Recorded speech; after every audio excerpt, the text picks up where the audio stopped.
In most modern Phaco handpieces, the Phaco power is generated because there exists within these handpieces a special crystal called the quartz crystal, which is a naturally occurring crystal in nature. Now, the peculiar feature of this crystal is that when it is rapidly expanded and compressed, it can generate a voltage of current. These piezoelectric crystals are now available commercially and used in a phaco handpiece. In the phaco handpiece, a reverse piezoelectric effect is generated as the current is fed to these crystals.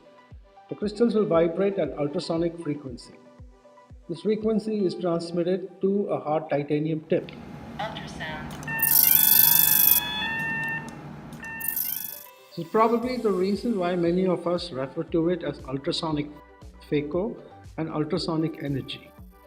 But the reality is the energy generated is by two effects: a mechanical effect, this is the jackhammer effect of the movement of the tip, and the second is the cavitational effect, which is more important. The rapid to and fro motion of the titanium tip creates a vacuum in front of it that causes small cavitational bubbles to be generated. Now these bubbles will implode at the speed of light, releasing tremendous amount of heat, 10,000 degrees centigrade, and very high pressures of about 1,000 atmospheres. And this is the reason why emulsification occurs. So what you see is the cavitational effect of a rapidly vibrating phaco tip. And the jackhammer effect actually breaks the nucleus down into smaller chunks, and it is not the most significant effect of phacoemulsification. The cavitation bubbles, when they burst, can release tremendous amount of energy. Contrary to popular belief, it is not ultrasound energy that we use in phaco, but rather cavitational energy. Another false belief is that many people think that when the phaco power is increased, the vibrational frequency of the crystals will increase, but this does not happen. What really happens is there is an increase in the excursion of the tip, known as a stroke length. At 100% phaco power, the tip moves to about 100 microns, and at 50% phaco power, it moves to about 50 microns, at least in the Stellaris machine. Stroke length is measured in milli-inches. Now that we understood about how the power delivery happens, there are three significant modes of these power delivery. One is the continuous mode, the pulse mode, and the burst mode. And by default, they're almost always set to function in a linear fashion. Now the continuous mode is the most basic mode where power is continuously delivered. It is used for trenching primarily, and sometimes in very hard cataracts can be used to impale the phaco tip. This is how it sounds.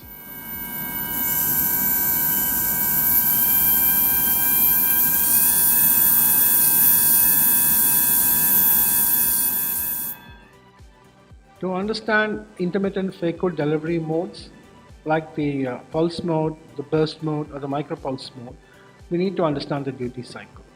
The duty cycle consists of an on time, which is known as the duration for which the phaco power is on, and an off time, which is known as an interval in which the phaco power is off.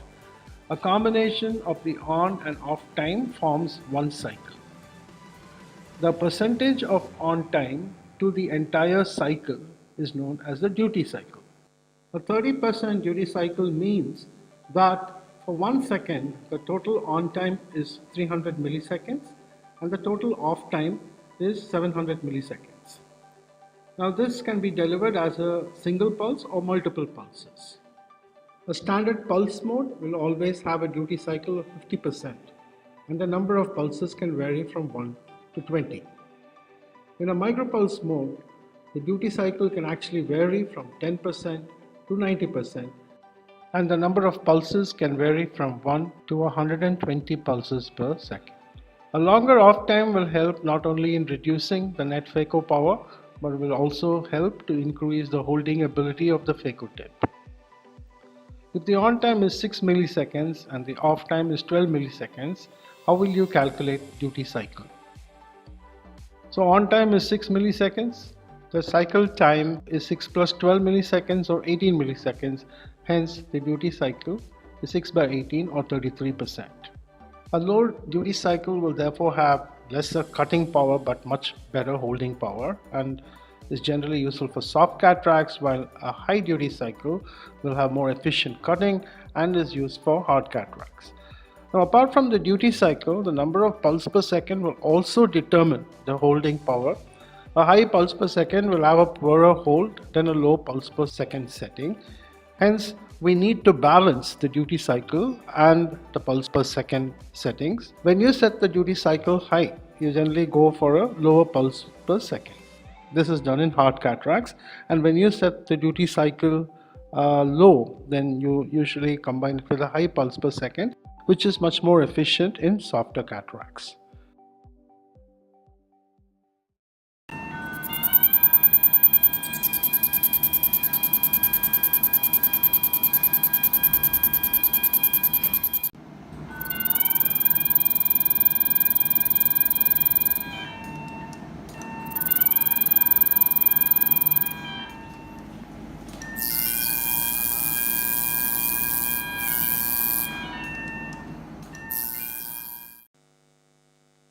This unique feature of being able to change different duty cycles for various levels of pulse per second settings is a unique feature of the micropulse mode, also called the cold Phaco. And finally, we come to the multiburst mode, which many people use primarily in very hard cataracts. So what exactly is the multiburst mode? It consists of multiple bursts, and each burst opens at the maximum preset power. As you press linearly, the bursts come closer together. Each burst has a duration which can vary from 4 to 600 milliseconds. This is usually fixed. And a burst interval that starts at 1.2 seconds in the Stellaris machine progressively decreases so that it can either become continuous or just come close together. And we can adjust this by adjusting a duty cycle. Setting the duty cycle at 100%, the burst mode becomes continuous towards the end, and at 50%, it becomes like pulse Phaco.